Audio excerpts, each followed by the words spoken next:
বিসমিল্লাহির রহমানির রহিম। তুরস্ক, আজারবাইজান এবং জর্জিয়ায় বসবাসরত প্রিয় প্রবাসী ভাই ও বোনেরা, এছাড়া নর্দার্ন সাইপ্রাসে যেসব বাংলাদেশি ভাই ও বোনেরা আছেন, সবাইকে আসসালামু আলাইকুম। আজকে শুক্রবার, সবাইকে জুমা মুবারক।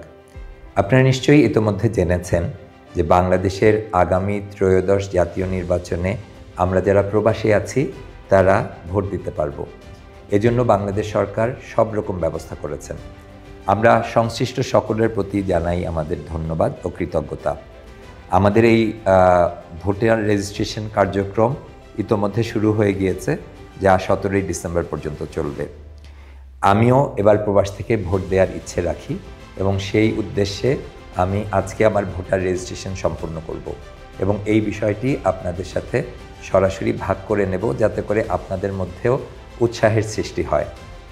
প্রবাস থেকে ভোট দিতে হলে প্রথমেই আপনাদেরকে কয়েকটা জিনিস হাতের কাছে রাখতে হবে। তবে তার আগে যে সর্বপ্রথম যে কাজটা করতে হবে সেটা হলো আপনার মোবাইল ফোনে পোস্টাল ভোট বিডি নামে একটা অ্যাপ আছে। এই অ্যাপটাকে ডাউনলোড করতে হবে। আপনার ফোনটা যদি অ্যান্ড্রয়েড ফোন হয় তাহলে আপনি প্লে স্টোর থেকে ডাউনলোড করবেন, আর যদি আইফোন হয় তাহলে আপনি অ্যাপ স্টোর থেকে ডাউনলোড করবেন। আমার ফোনটা আমার সাথে আছে এবং আমি এখানে আমার অ্যাপটা ডাউনলোড করে নিয়েছি ইতোমধ্যে। পোস্টাল ভোট বিডি অ্যাপটা ডাউনলোড করার পর আপনার যেসব তথ্যগুলো সাথে লাগবে এবং সেগুলো অবশ্যই আপনার সাথে রাখতে হবে, সেটা হচ্ছে যে আপনার জাতীয় পরিচয়পত্র। আমার জাতীয় পরিচয়পত্র এখানেই আছে, তবে আপনার যদি মোবাইলে কোনো ছবি তোলা থাকে তাহলে সেটাও কাজ করবে। এছাড়াও লাগবে আপনার পাসপোর্টের ফটোকপি। তবে এই বিষয়ে একটা জিনিস বলে রাখা ভালো, সেটা হচ্ছে যে আপনার যদি জাতীয় পরিচয়পত্র না থাকে তাহলে কিন্তু আপনি ভোটার হিসেবে রেজিস্ট্রেশন করতে পারবেন না।